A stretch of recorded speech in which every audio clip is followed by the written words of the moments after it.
Hi, and welcome to Market Sense.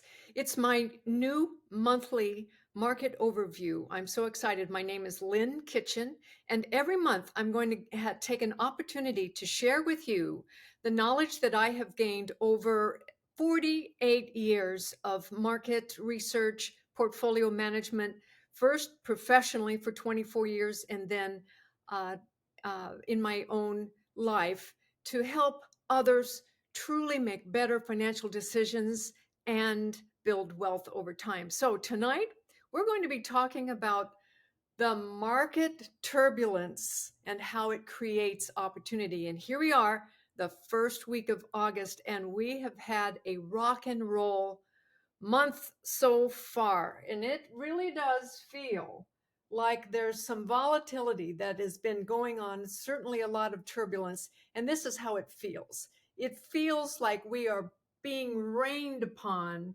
by sharp falling knives. This is what it felt like, certainly on Monday morning when the Nasdaq 100 was down over 1,000 points. But believe me, it is not going to stay that way. I do believe that we're going to be in a correction, not a recession. And so going forward, I want to talk to you about how market turbulence does create opportunity. Well, let's go back to those charts really quickly. We can see that around the world, whether it's the FTSE 100, FTSE market in Britain, or the S&P 500 in America, or the Nikkei 225, or the FTSE Euro First 300, they all have been going down as if one part of the world sneezes and everyone else gets a cold. Well, it certainly has been the Standard & Poor's 500, a very sharp pullback, but nothing like the Nikkei 225, a very, very sharp pullback. And these lines represent a 200-day moving average. So much of those markets have come down nearing or sometimes exceeding that 200-day moving average. And that's why it has been feeling like market drop, like sharp knives coming onto our heads. But we are in an opportunity of what I called wealth builders. And I have a group of ladies, we get on the train together called the Wealth Builders Express train. And every Wednesday we pull together and we talk about what's going on in our lives. How can we look at our portfolio, be prepared? And we are prepared. In this correction, our team of Wealth Builders Express members have been so excited to have already done in the past, getting ready for the possibility of turbulence ahead. We've already protected our portfolios. Last week, we had an entire teaching on how to protect portfolios. You may want to check our past broadcasts. But for today, we're so excited that most of our members are feeling more that we have controlled the emotions that we often find in investing. Our goal is to learn how to be calm and confident investors, especially women, especially couples that are working very hard to take their earned income and maximize it over time so that they can retire more early and so that they can have the impact, invest in their dreams, support their children, and have a wonderful, impactful, dream-filled life. And it takes something like controlling one's emotions to really become a investor where that kind of wealth building possibility is possible. This is what we want to feel like.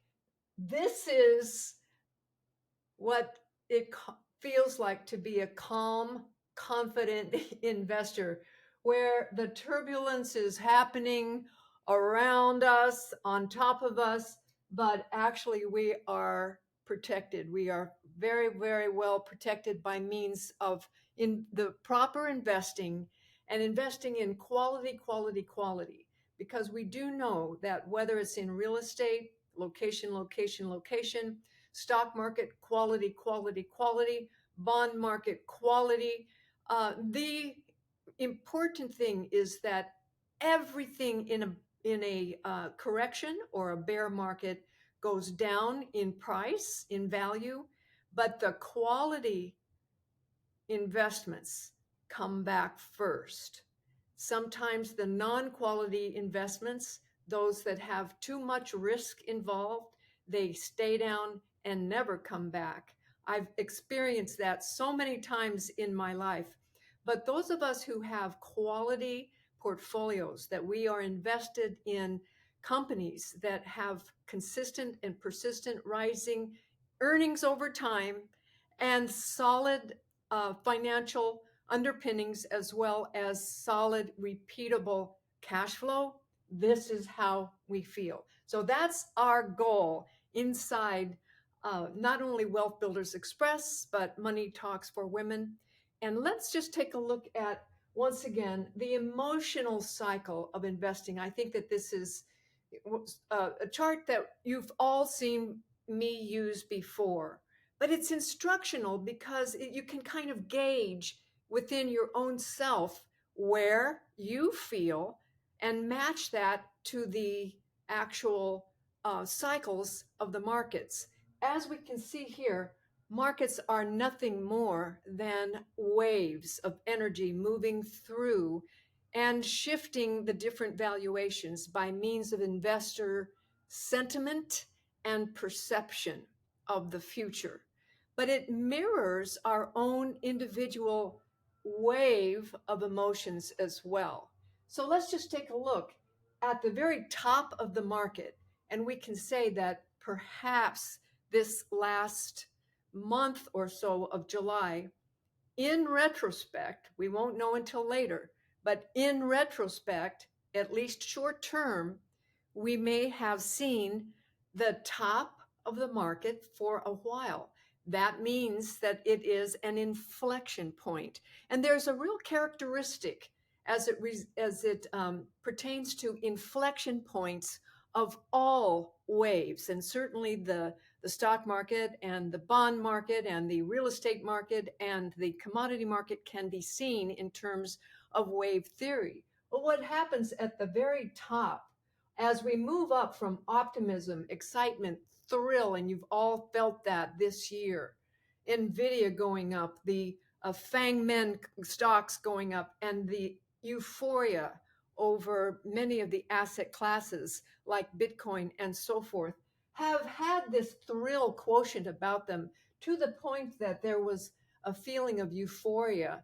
And why is it that this chart shows that at the very top of a market, we would all say, we can say that that is the maximum point of financial risk? Why do you think that that's why this chart says that?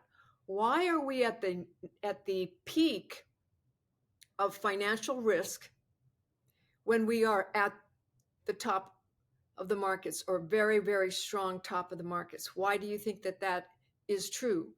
Do you feel like you are at risk? Do you feel the highest maximum point of your personal financial risk when you went through the top of the market just last month? Probably not. You were feeling euphoria and probably blind to the fact that what was actually going on is that you were experiencing the maximum financial risk point. That is an inflection in which investors often suffer from that type of investor denial. But what it does mean is that this is actually an ongoing wave. It doesn't stop here. It moves down as the markets move down, and often quickly through these emotions: anxiety, oh my gosh, what's going to happen next? Denial, oh no, this can't be happening to us. Fear. And then you look at your portfolios or you look at the markets, and suddenly, this is no joke. This is a downward spiraling market, and the whole world is happening at the same time, moving downward in unison almost in a cathartic manner, we felt that this week. Well, this week's not even over, but on Monday of this week, when the Nasdaq 100 was down over 1,000 points, there were many in the financial press that felt like we were in a panic mode. Well, of course we were. That's what happens in a downward trending market. Now, one of my clients asked me the other day, is this what it felt like, Lynn, when you were managing money during the 1987 crash? Because I was. I was a professional money investment advisor starting in 1976. So this goes back a long way that I've been managing portfolios and experiencing the ups and the downs and the ups and the downs. And so the question was, does this feel like the crash of 1987? And I said, no way. No way. This is like a little blip. This is just like a little tiny blip. The crash of 1987 was real panic that did not stop. And those knives that were falling knives went on and on and on. And it was a disaster with a lot of damage at the end. Well, sometimes it feels like that in a very short correction, because the energy of selling, the selling energy can be very fast, very quick. And before you know it, the markets can unequivocally shift the valuation. You wake up the third day and you scratch your head. How could that have happened? Why didn't I see that happening? Why didn't I see that coming? Well, you're not alone. There's an awful lot of factors of what was going on in the world that very few people actually did see, and this is usually the case. We see it after the fact. Lots of money moving around the world with private investing going on, especially the rise of private equity and private credit. So many investing is going on underneath the surface, so to speak, or underneath the transparency factor. So unfortunately, we happen to be living in a time of murky transparency, which does increase the risk overall to all of us as investors. But these kinds of invisible trends, when you have huge amounts of money following one particular action, and then suddenly everybody sells, that is what we call a correction. So it's important for us to really understand that at some point in time, that correction will come to an end. It may go through what we call capitulation, which is, the amount of sellers evaporate, and finally the buyers come in because they feel there's a good valuation happening. In other words, people buy on the dips. Many opportunities. As for me as an investor, I'm always looking for opportunities to buy on the dips. And what is it that we want to be buying on the dips? We want to be buying quality, because as you know, the valuation of markets go up and they go down. And when they go down, it's a perfect opportunity to take advantage of the cash that you have on the sideline and buy the highest quality investment that you can find. Why? Because the assets are on sale. This is the sale time. So that's why I'm saying market volatility gives us opportunities eventually, but we do have to wait for this motion to move through the markets. And it does happen. This is a very popular chart that I've used over and over in my teaching.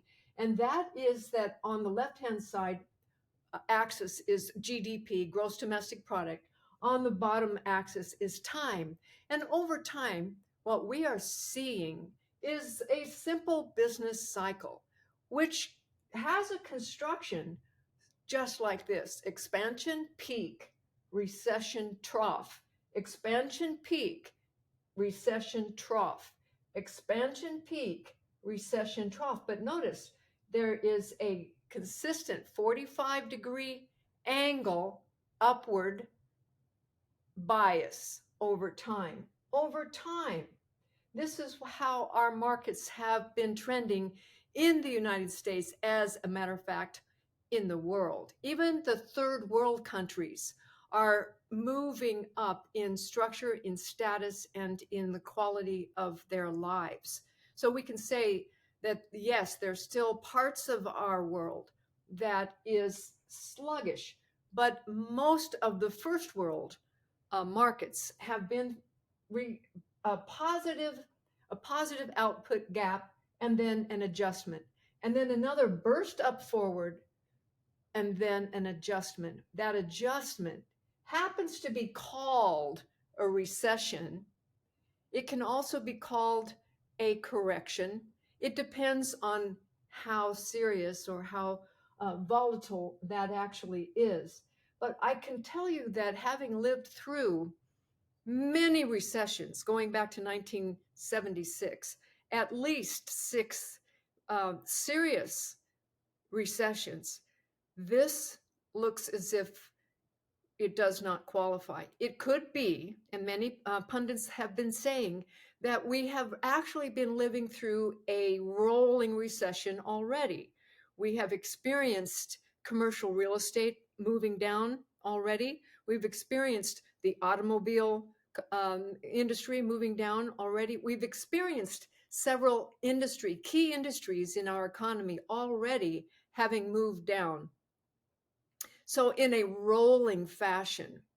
But what we're looking at now, with the possibility of the Federal Reserve potentially shifting from their former policy of keeping rates higher for longer to the possibility of moving rates down soon, things can shift now.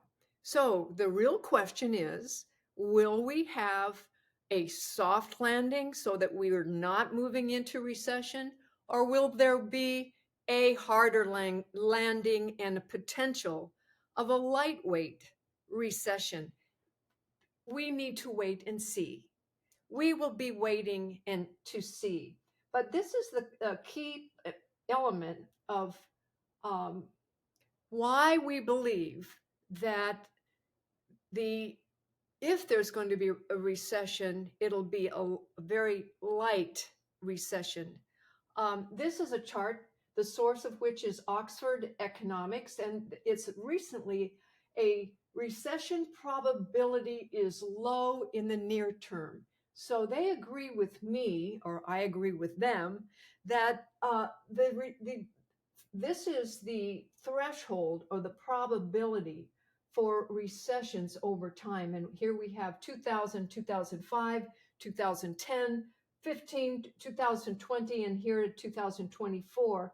So this really is a 25-year chart that gives us, here we have the threshold, 6-month threshold of recession, and the probability in blue of a 3-month recession or a 6-month recession in red here. It is showing a very low probability, below 40%, either in 3 months or 6 months, to have a recession in our future. And I think that that's very instructive, and bodes the point that as we are in this moment of volatility in the market, it's a time in which collectively, I believe that corporations are making decisions similar to investors, meaning wait and see. We need to wait for the markets to come down and see exactly how much more on the downside that this correction can happen.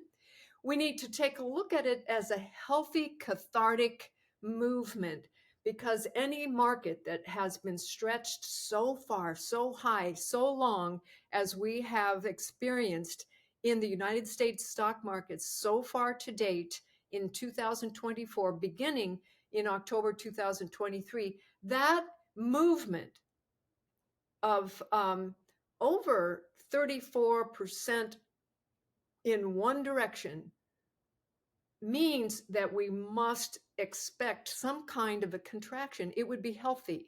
It would be cathartic.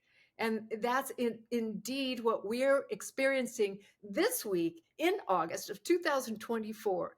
Does it feel good? No, of course, because we are looking at the possibility that, we want everything to go up forever all the time, don't we? But that's not the real world. The good news is that we believe that there is a very low chance of recession and much higher chance of everyone just waiting to see so that we can have a potential softer landing. I want to just end with this chart on the United States 10-year treasuries. This is a chart of the yield of the treasuries and how over from 1965, so this is a long-term chart, we can see that it peaked up here at over 15% in the 1980s. I remember those times.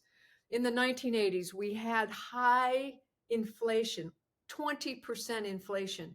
We had interest rates as high as 15, 16% at that time.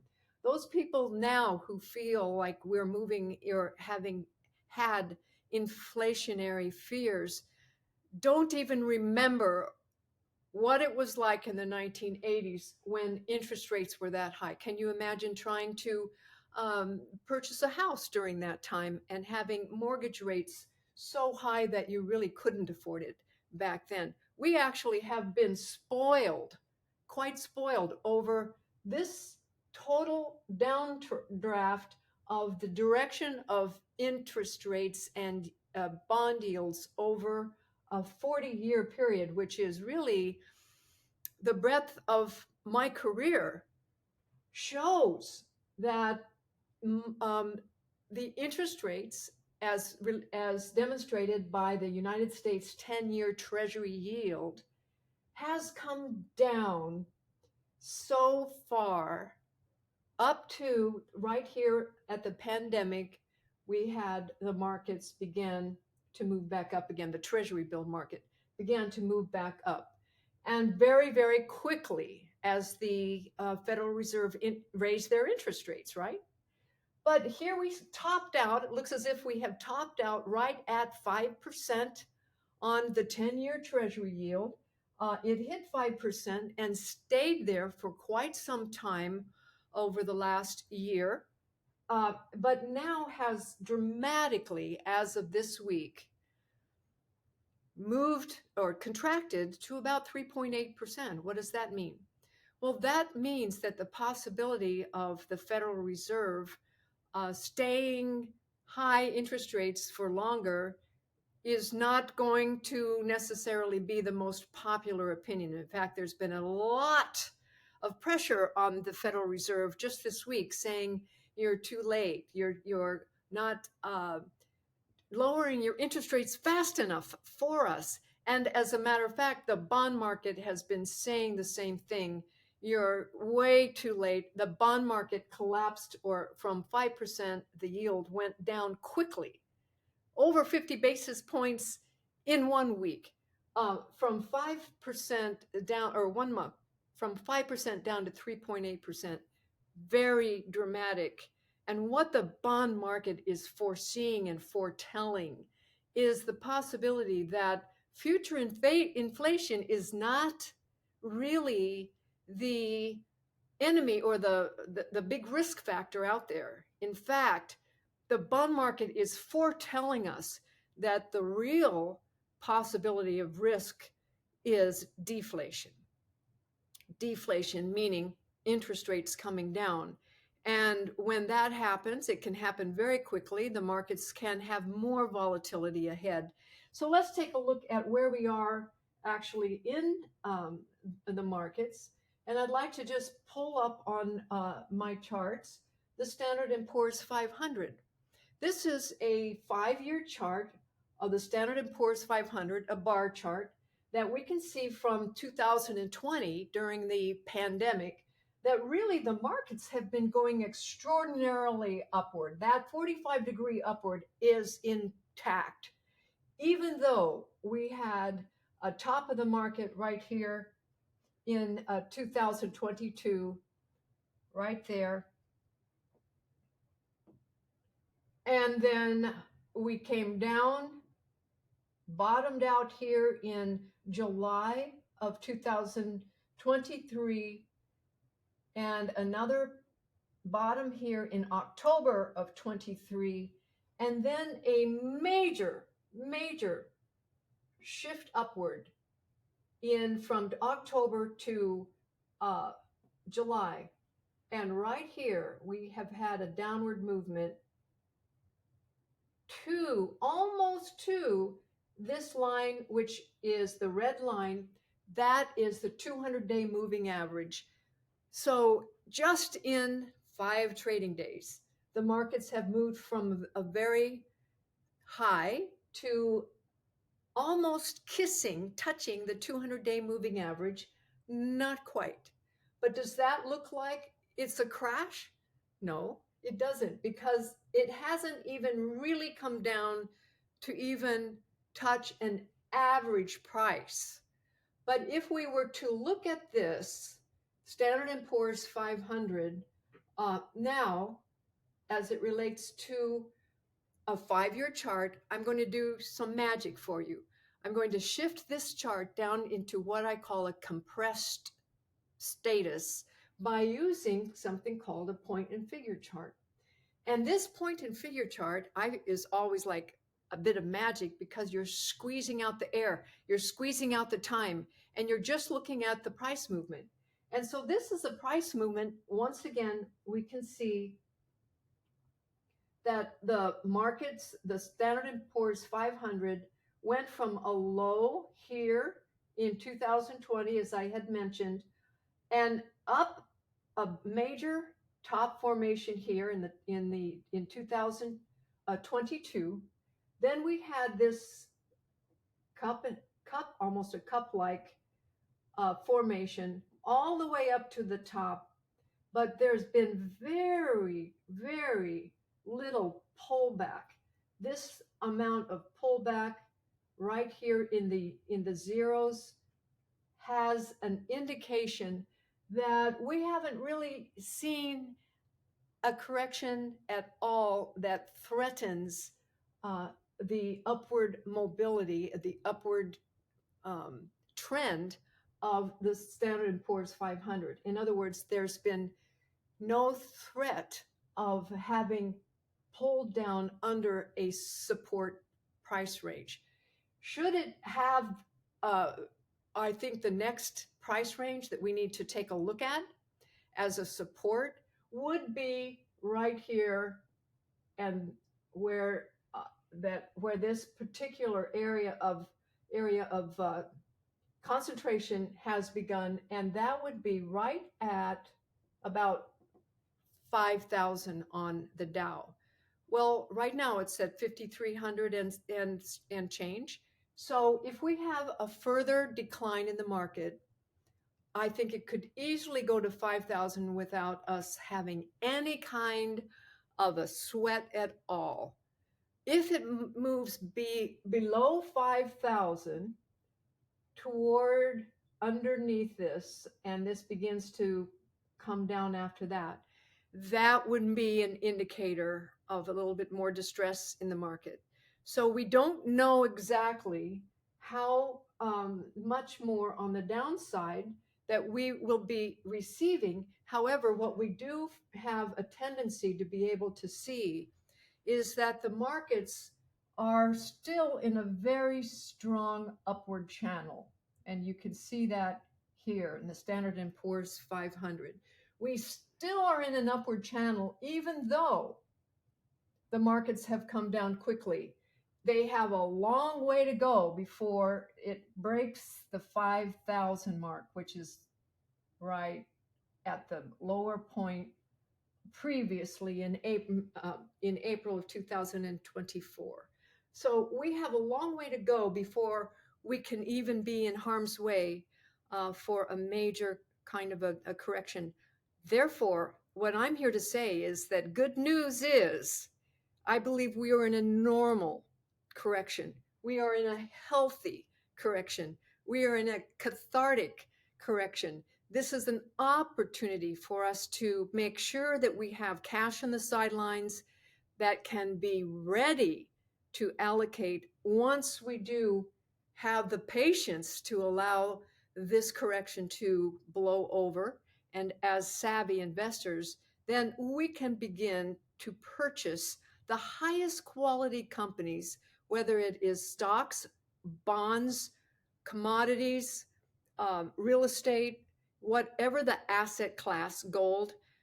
It is an opportunity in the waiting, in the wings, and it's coming. So there's always going to be volatility in every market. That's what happens in the markets. The important thing is to prepare when the markets are very, very strong, to make sure that you are protected. And then when the markets move down, we're in the patient mode. We're calm, collected. We allow the markets to just find their normal settling point, what we call um, the um, point of support, the support levels. And that's when we can move in to purchase some of the highest quality companies in the markets today worldwide. So with that, I will leave you for today, and I thank you for stopping by. Please, if you've enjoyed this, please subscribe down below and make sure that you like the broadcast, and we'll be back with you every month, the first week of every month, with Market Sense with Lynn Kitchen. Thanks very much. Bye for now.